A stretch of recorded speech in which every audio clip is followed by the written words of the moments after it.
Mice with swords. Mice defending other mice from the dangers of the rest of the animal world that looms both literally and figuratively overhead. Not something you might pick to be a hit comic book.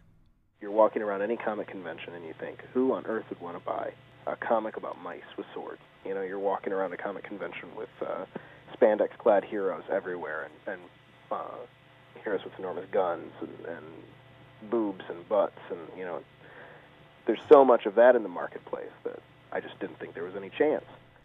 Petersen lives right where he grew up, in Michigan.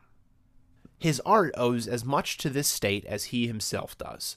The terrain and foliage of the Great Lakes state permeate his work, both consciously and unconsciously. There is at least one locale in Mouseguard that comes from a very real place. It's just a little south of Ludington. Yep, there's actually a little peninsula that sticks out there in the lake. That was one of our favorite spots. That's where that part of the story takes place in my mind.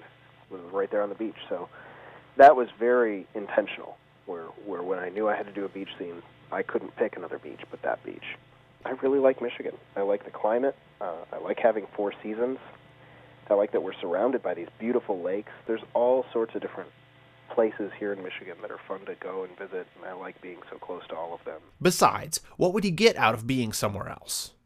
This is the environment that I grew up in, and so I think I just absorbed that. And that's the kind of adventure that I try to put into Mouseguard. Mouseguard is also kind of like my love letter to Michigan. David's website is davidpetersen.net.